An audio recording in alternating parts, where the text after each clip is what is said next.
Mis amados, el Señor los colme de bendiciones y le doy gracias infinitas a nuestro Padre amado porque nos permite estar aquí en este sitio y de forma muy especial reunidos en torno a Dios y a su palabra.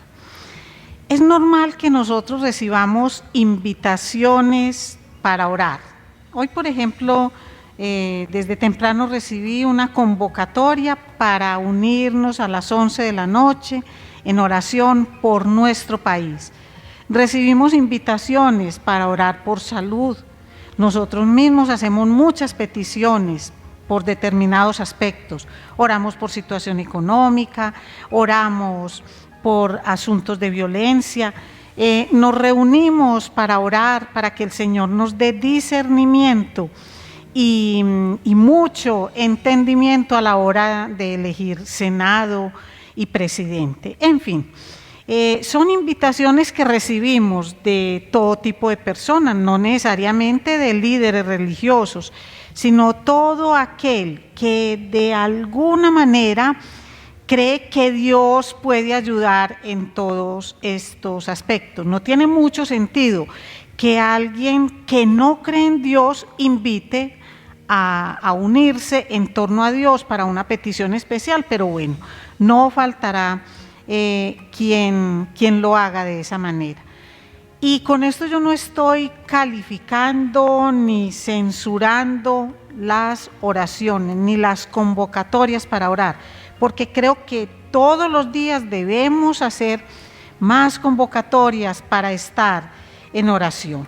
Es una práctica que nosotros debemos fomentar todos los días, en privado y junto con otros. Pero sí quiero hacerles una invitación muy especial a mirar a unos personajes. Hoy no vamos sino a ver uno especialmente y a otro un poco, pero personajes que aparecen en las Escrituras y que han orado por la nación entera, por todo el pueblo. Y ellos han convocado en situaciones diferentes, circunstancias diferentes que rodean al pueblo. Entonces vamos a mirar cómo el Señor hoy nos muestra esta forma, cómo es la oración de la persona la que refleja el Dios en quien la persona cree. Y uno de ellos es Daniel. Vamos a Daniel en el capítulo 9. Daniel capítulo 9. Y vamos a ver cómo Daniel ora por su pueblo. ¿Cuál pueblo? El pueblo de Dios. Dice así, desde el versículo 1. En el año primero de Darío, hijo de Asuero, de la nación de los Medos, que vino a ser rey sobre el reino de los caldeos, en el año primero de su reinado, yo, Daniel, miré atentamente en los libros el número de los años de que habló Jehová al profeta Jeremías, que habían de cumplirse las desolaciones de Jerusalén en 70 años. Y volví mi rostro a Dios el Señor, buscándole en oración y ruego, en ayuno, cilicio y ceniza. Y oré a Jehová mi Dios e hice confesión diciendo: ahora, Señor, Dios grande, digno de ser temido, que guardas el pacto y la misericordia con los que te aman y guardan tus mandamientos. Hemos pecado, hemos cometido iniquidad, hemos hecho impíamente y hemos sido rebeldes, y nos hemos apartado de tus mandamientos y de tus ordenanzas.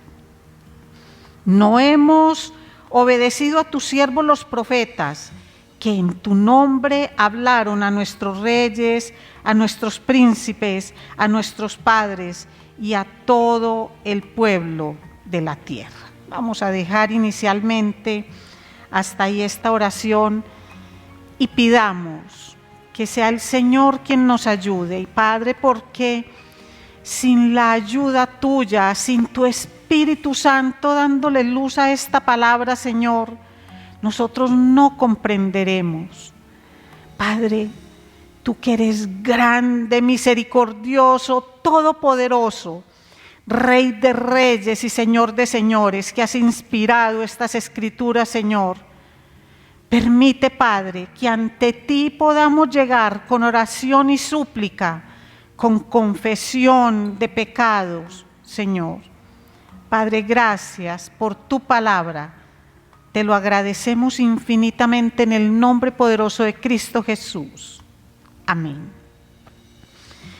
Muy bien, mis amados. Entonces, brevemente, algunas características de la oración de Daniel.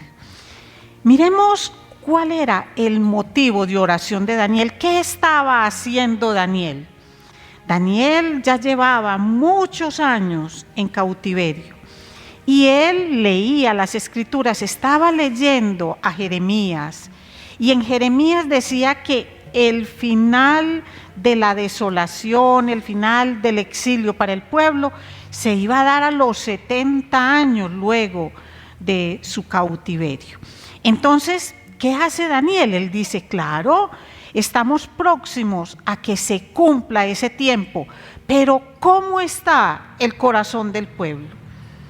Entonces Daniel no estaba gozoso, como decimos nosotros, saltando en un solo pie de alegría porque ya el pueblo iba a salir de su cautividad, porque él sabía que Dios iba a cumplir. Así en ese momento ningún rey hubiera dado, para el momento en que habló Daniel, ningún rey hubiera dado la orden de salida a reconstruir Jerusalén. Él sabía que el Dios de las promesas cumpliría toda promesa dicha a su pueblo. Pero también Daniel sabía que si él era grande, temible, el pueblo no estaba preparado espiritualmente. Él reconocía que el pueblo no había tenido durante esos 70 años un cambio real en su corazón. Entonces, por eso empieza a orar. Y lo que está es con una carga especial. Yo creo que es una palabra que nosotros escuchamos mucho. Tristemente decimos, estoy muy cargado con el trabajo que me corresponde como servidor en la congregación, pero en este caso la carga especial que tenía Daniel era por la condición espiritual del pueblo, justo en un momento en el cual Dios iba a cumplir esa gran promesa de liberación. Por eso es tan importante mirar a qué Dios le está orando, y es lo que vemos en el versículo 4. Le oré a Jehová mi Dios e hice confesión diciendo, ahora, Señor, Dios grande, digno de ser temido, que guardas el pacto y la misericordia con los que te aman y guardan tus mandamientos. Entonces, lo que está es destacando todo lo que son esos atributos de Dios. Y a ese Dios al que le reconoce esos atributos, y entre otras cosas, que se lo pudieron reconocer todos los del pueblo, porque con el pueblo de esa época pasa como pasa con nosotros. El pastor en su predicación del domingo decía que nosotros tenemos una concepción teológica de Dios, muchas veces muy clara, muchas veces la manifestamos. Eres fuerte, eres todopoderoso, pero cuando vamos a la práctica no vivimos esos atributos de Dios. Una cosa es que los digamos, que teológicamente hasta pensemos en ellos y los repitamos, pero que los vivamos, que le demos vida a eso, ahí es donde viene la parte compleja. Entonces empieza un contenido de la oración que debemos mirarla en forma muy especial. Síganme ustedes ahí, estoy desde una Reina Valera del 60. Dice en el versículo 5 y 6, miren qué forma tan hermosa como Daniel va estructurando su oración. Dice, hemos pecado, hemos cometido iniquidad, hemos hecho impíamente y hemos sido rebeldes y nos hemos apartado de tus mandamientos y de tus ordenanzas. No hemos obedecido a tus siervos los profetas, que en tu nombre hablaron a nuestros reyes, a nuestros príncipes, a nuestros padres y a todo el pueblo de la tierra.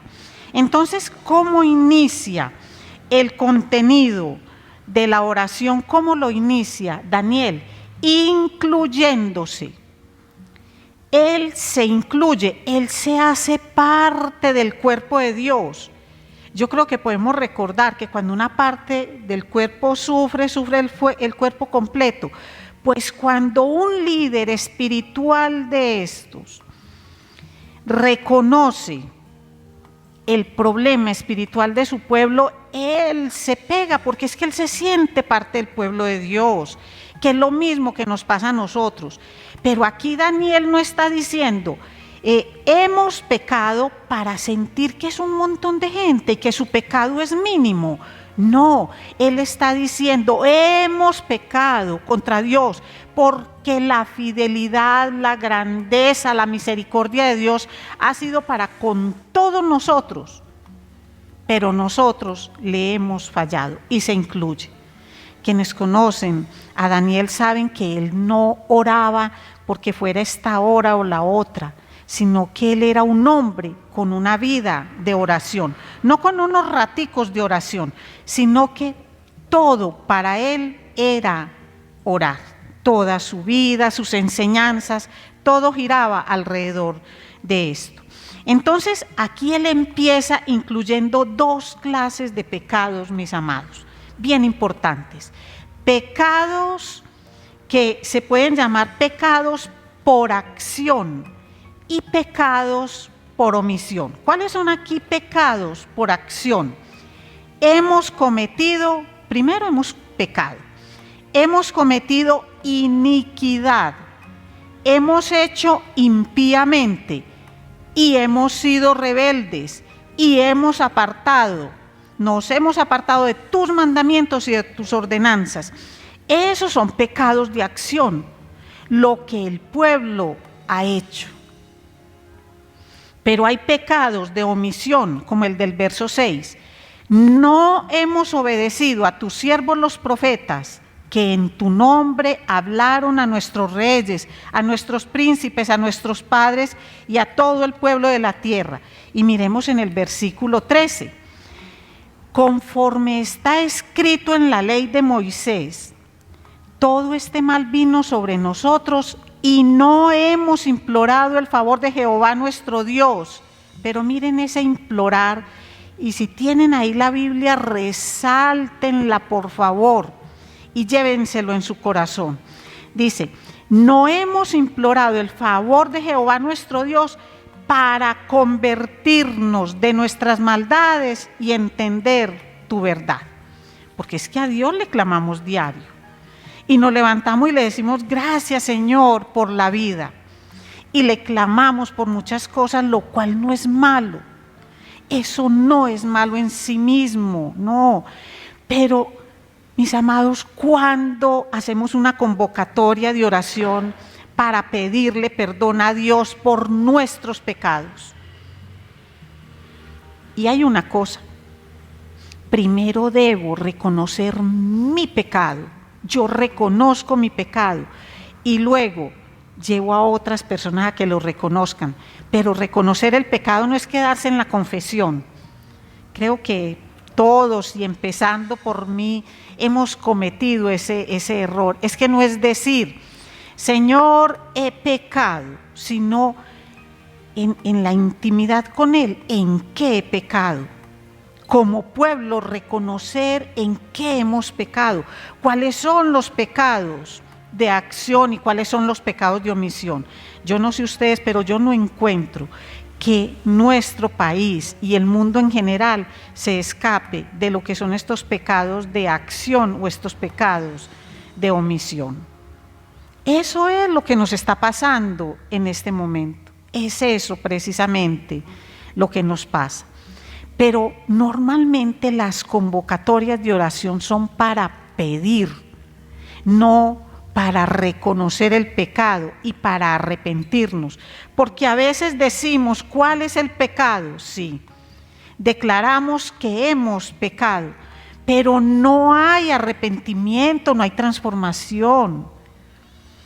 Nosotros pedimos perdón por el pecado hoy y si mañana nos volvemos a reunir pedimos perdón por el mismo pecado. Entonces, ¿dónde está el arrepentimiento? No se trata solamente de confesar, sino que se trata de arrepentirnos por el pecado que hemos cometido. Y debemos tener la absoluta claridad que Dios tiene todo el derecho a mostrar su justicia. Dios que todo lo ha dado, Él tiene todo el derecho. Entonces, ¿por qué renegamos cuando vemos algo que no nos gusta, que no nos conviene y que sabemos que proviene de Dios? Dios está en todo su derecho para aplicarnos justicia. Versículo 7. Tuya es, Señor, la justicia y nuestra la confusión de rostro, como en el día de hoy lleva todo hombre de Judá, los moradores de Jerusalén y todo Israel, los de cerca y los de lejos, en todas las tierras, a donde los has echado a causa de su rebelión con que se rebelaron contra ti. Oh Jehová, nuestra es la confusión de rostro de nuestros reyes, de nuestros príncipes y de nuestros padres, porque contra ti pecamos. De Jehová nuestro Dios es el tener misericordia y el perdonar, aunque contra Él nos hemos rebelado. Y no obedecimos a la voz de Jehová nuestro Dios para andar en sus leyes que Él puso delante de nosotros por medio de sus siervos los profetas. Todo Israel traspasó tu ley apartándose para no obedecer tu voz, por lo cual ha caído sobre nosotros la maldición y el juramento que está escrito en la ley de Moisés, siervo de Dios, porque contra Él pecamos. Y Él ha cumplido la palabra que habló contra nosotros y contra nuestros jefes que nos gobernaron, trayendo sobre nosotros tan grande mal, pues nunca fue hecho debajo del cielo nada semejante a lo que se ha hecho contra Jerusalén. Versículo 14. Por tanto, Jehová veló sobre el mal y lo trajo sobre nosotros, porque justo es Jehová nuestro Dios en todas sus obras que ha hecho, porque no obedecimos a su voz. Y empieza Daniel a clamarle, a pesar de todo esto, de los pecados de acción, de los pecados de omisión, de reconocer que ya el Señor había anunciado lo que iba a pasar, que entre otras cosas eso es justicia. Eso es justicia, cuando Dios cumple lo que promete. Así como promete la salvación para el que cree, también hay condenación para el que no cree. Eso es justicia, porque si no, ¿qué sentido tiene? Versículo 15. Ahora pues, Señor Dios nuestro, que sacaste a tu pueblo de la tierra de Egipto con mano poderosa y que hiciste renombre, cual lo tienes hoy, hemos pecado, hemos hecho impíamente. Oh Señor, conforme a todos tus actos de justicia, apártese ahora tu ira y tu furor de sobre tu ciudad Jerusalén, tu santo monte, porque a causa de nuestros pecados y por la maldad de nuestros padres, Jerusalén y tu pueblo son el oprobio de todos en derredor nuestro. Ahora pues, Dios nuestro, oye la oración de tu siervo y sus ruegos, y haz que tu rostro resplandezca sobre tu santuario asolado, por amor del Señor. Inclina, oh Dios mío, tu oído y oye. Abre tus ojos y mira nuestras desolaciones y la ciudad sobre la cual es invocado tu nombre. Porque no elevamos nuestros ruegos ante ti, confiados en nuestras justicias, sino en tus muchas misericordias. Oye, Señor, oh Señor, perdona. Presta oído, Señor, y hazlo. No tardes por amor de ti mismo, Dios mío, porque tu nombre es invocado sobre tu ciudad y tu pueblo. Entonces, nosotros vemos cómo Daniel hace una descripción completa del pecado, pero en todo momento su oración involucra una descripción de los atributos de Dios. Y clama, pero clama ¿por qué? No por la justicia del pueblo, porque no la tiene, sino por la gran misericordia del Señor. Por eso es que él clama. Y confiesa una y otra vez que el pueblo no es merecedor de la misericordia que Dios le ha mostrado.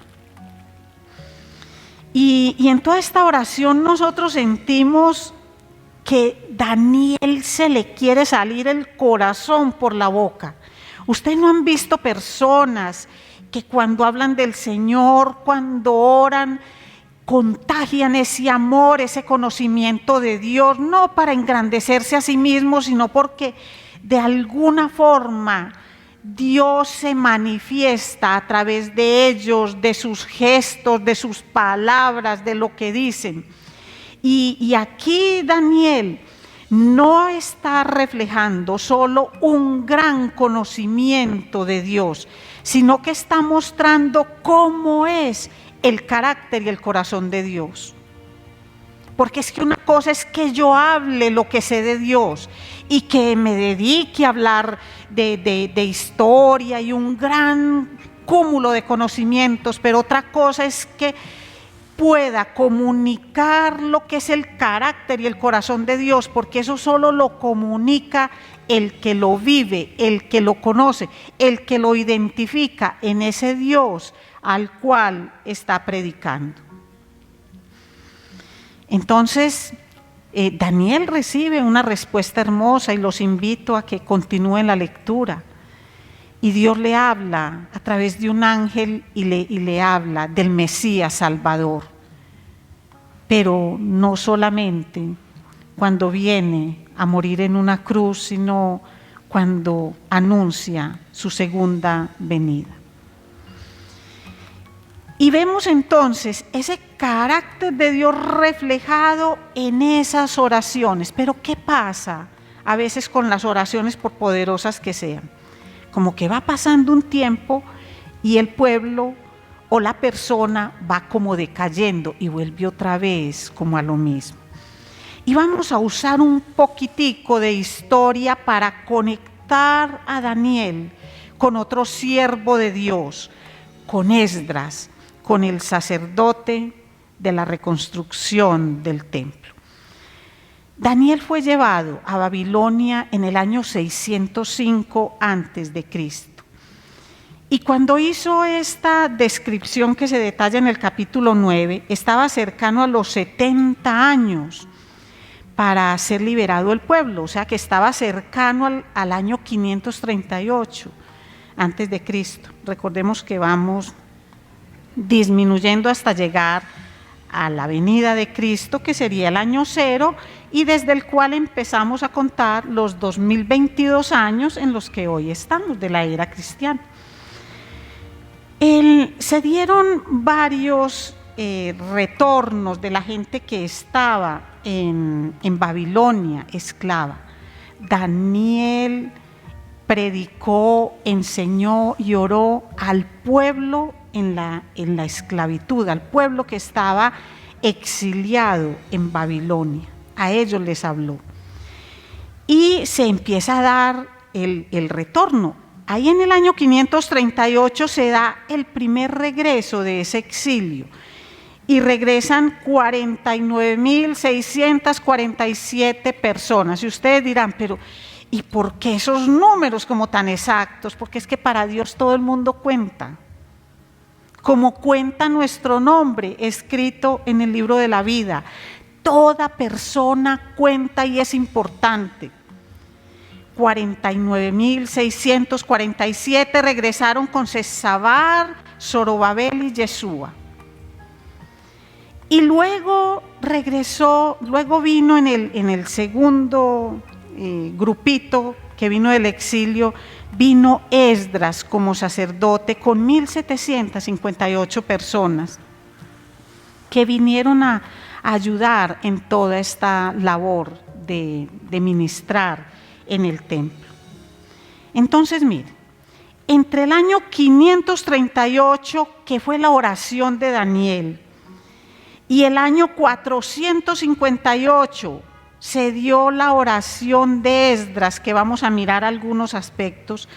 Pasaron 80 años y uno dice, bueno, muy maduro el pueblo, muy maduro su corazón y muy sólidos espiritualmente en esos 80 años. No, miren, cuando Daniel les oró, ellos estaban esclavos.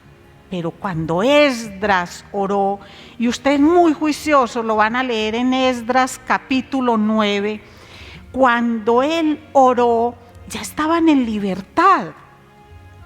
Pero se acercaron a Esdras unas personas y unos líderes y le dieron un informe y le dijeron, Esdras, las cosas no están tan bien como parecen.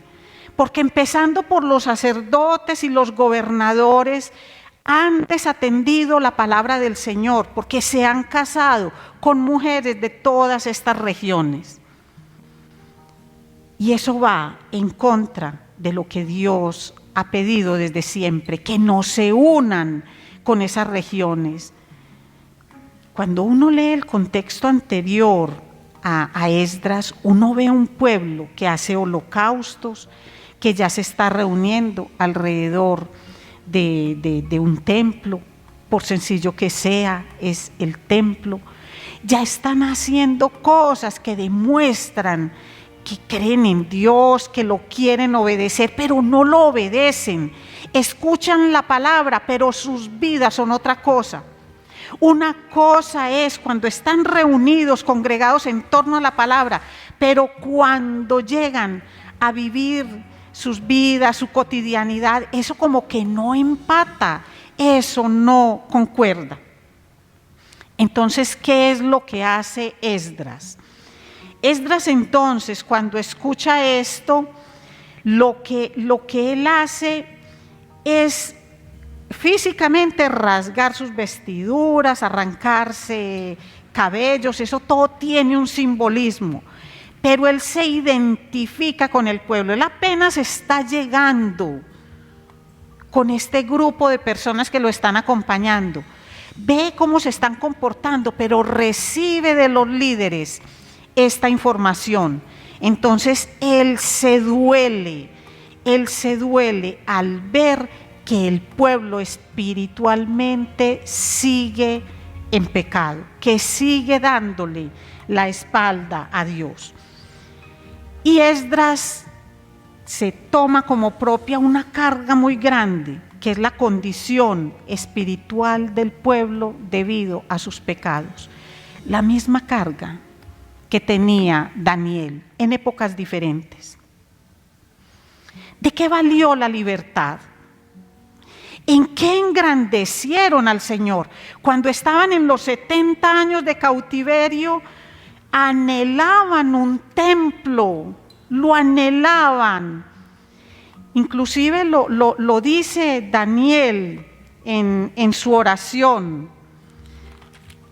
Él dice, haz que tu rostro resplandezca sobre tu santuario asolado. Un santuario que ellos se fueron a reconstruir. Díganme si no es la oración que puede levantar uno hoy. Señor, resplandece, Señor, tu rostro en este santuario que está olvidado, menospreciado, tenido como menos. Eso es lo que Él le está diciendo al pueblo.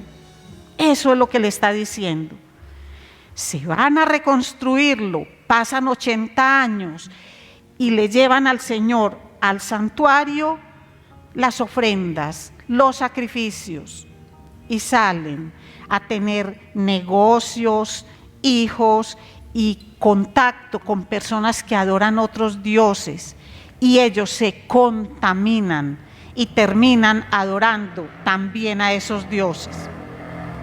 Adoran allá, pero vienen otro día al templo. Adoran allá para tener a toda su familia en paz y en armonía, pero luego vienen y adoran aquí. Y Esdras les recordó que esos pecados de idolatría y de desprecio por la palabra de Dios fue lo que causó que Israel, que esas tribus fueran exiliadas. Eso fue lo que causó que el norte desapareciera por completo y que el sur fuera llevado como esclavos a Babilonia. ¿Y qué se pregunta este sacerdote? ¿Cómo es que el pueblo, después de ver lo que Dios ha hecho, cómo es que después de tener 70 años en cautiverio, se ponen en peligro de nuevo? Entonces, ¿qué es lo que quieren que Dios les haga? ¿De qué manera pues quieren que Dios actúe para que se muevan y cambien esa manera de pensar? No solo confiesen al Señor, sino que enmienden su camino y que lo adoren de verdad, de corazón, obedeciéndolo. La Biblia nos muestra que la oración es una constante en los siervos de Dios, pero cuando nosotros miramos la oración de los siervos de Dios, va orientado a que Dios quite de nosotros pecado e iniquidad. Son oraciones orientadas a que no menospreciemos la palabra del Señor. ¿Y cómo la menospreciamos? No obedeciéndola. Muchas veces no leyéndola. Nosotros sabemos que para los asuntos de Dios difícil sacar tiempo. Para las imposiciones del dueño, del que se quiere adueñar de nuestras almas, del que es el enemigo de nuestras almas, para ese sí hay tiempo, y ese no pide permiso. ¿Qué es lo que estamos clamando cuando pedimos que le hablemos a los jóvenes o a otros? ¿Saben algo? Puede que el sábado esto esté lleno aquí de personas de mucha edad, y gloria a Dios por eso. Gloria a Dios, que traiga el Señor a quien quiera a su casa, porque esta es la casa del Señor. Nosotros pensamos en sembrar en los jóvenes, porque esos van a ser los padres de las nuevas generaciones. Nosotros somos los abuelos de estas generaciones, pero ellos van a ser los padres de las nuevas generaciones, a quienes vamos a heredar lo que hemos hecho, pero también a quien vamos a heredar en quien hemos creído. Y es lo que nosotros tenemos que hacer.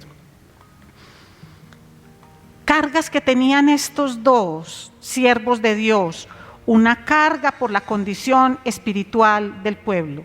Y cuando nosotros convocamos a una oración, ¿cuál es la carga que tenemos? ¿Cuál es la motivación? La preocupación por el gobierno de turno.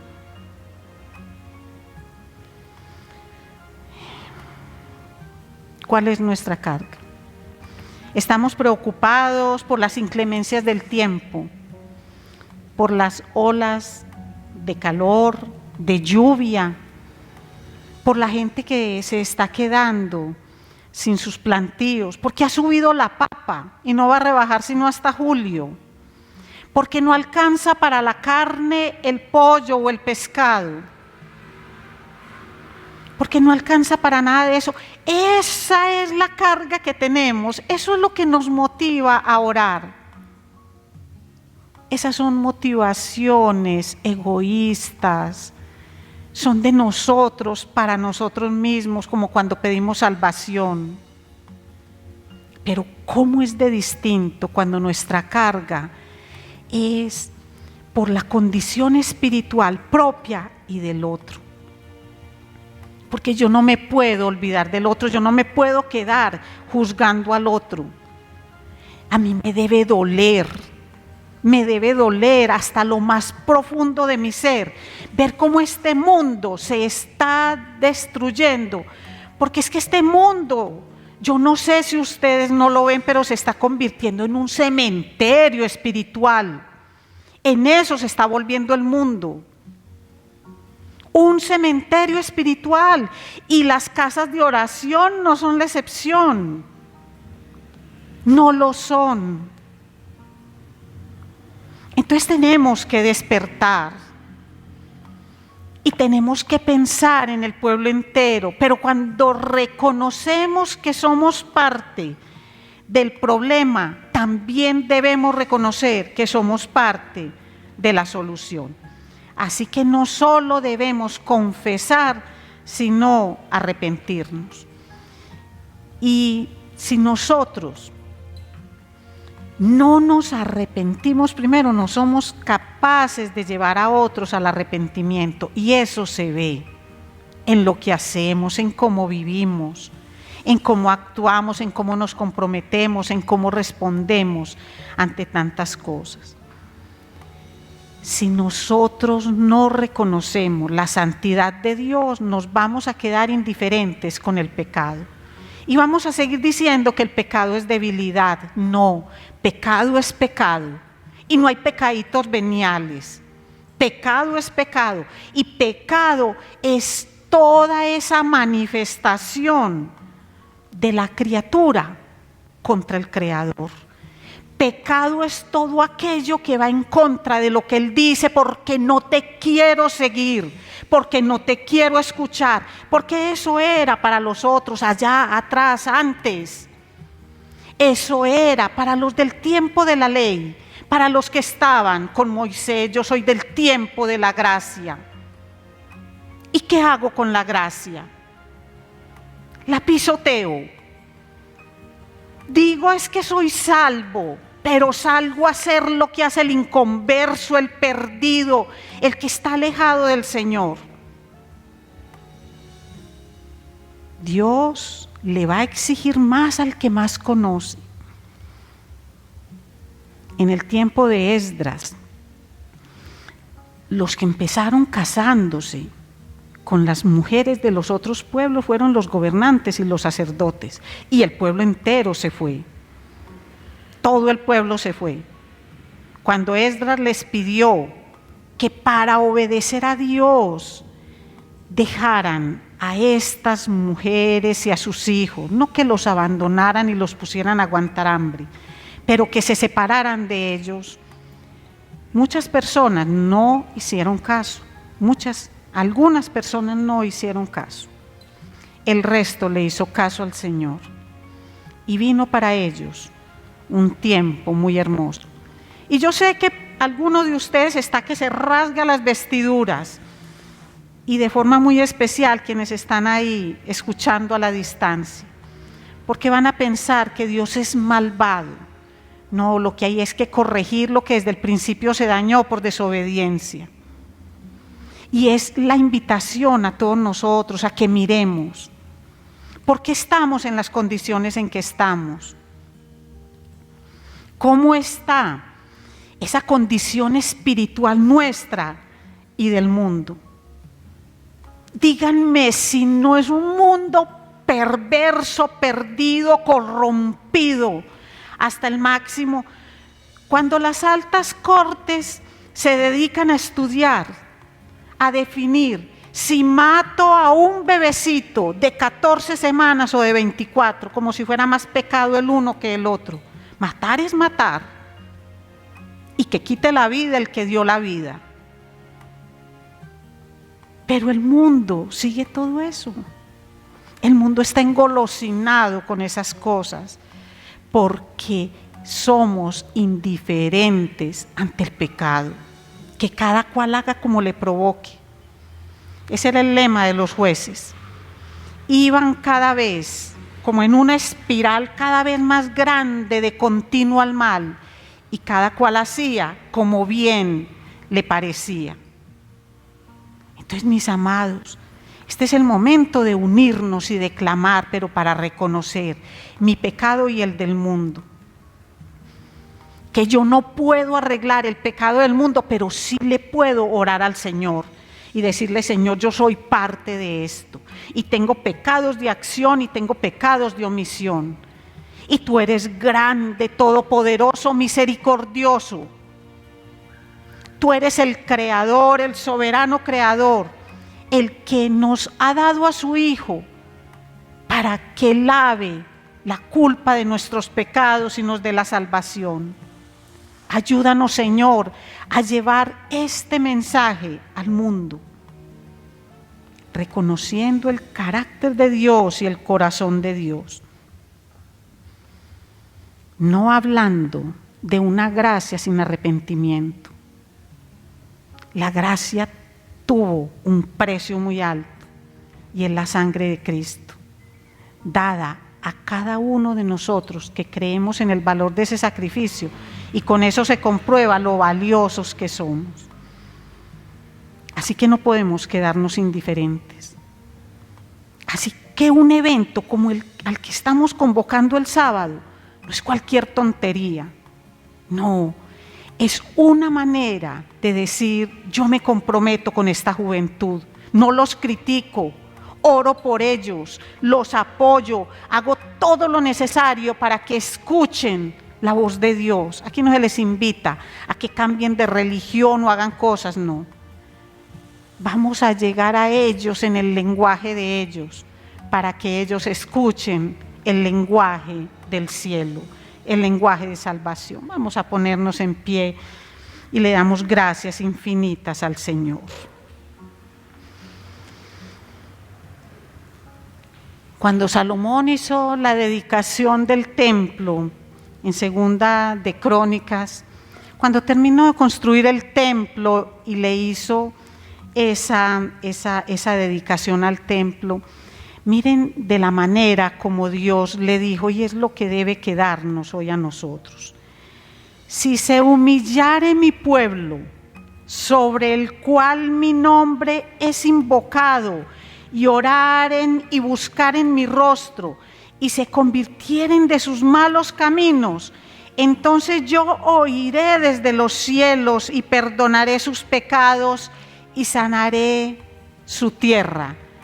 Eso fue dicho ayer, pero es válido hoy.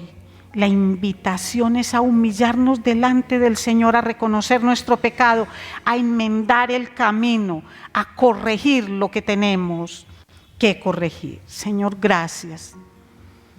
Gracias, Padre amado, por tu bendita y maravillosa palabra. Gracias, Señor, por esta invitación, Señor, a manifestar quién eres tú, Señor, por medio de nuestras oraciones. Nuestras oraciones revelan el carácter tuyo, Señor, revelan el conocimiento que de ti tenemos. Eso es lo que hacemos en nuestras oraciones. No solamente es pedir para nuestro beneficio, sino, Señor, reconocer nuestro pecado y arrepentirnos. Porque el arrepentimiento, Señor, es el inicio de ese nuevo caminar contigo. Gracias infinitas, Padre amado, por estos modelos de oración, por estos siervos de Dios, por la manera, Señor, como tenían una carga por el estado espiritual de ellos y de su pueblo. Ayúdanos, Señor, a entenderlo. Te lo pedimos en el nombre poderoso de Cristo Jesús. Amén.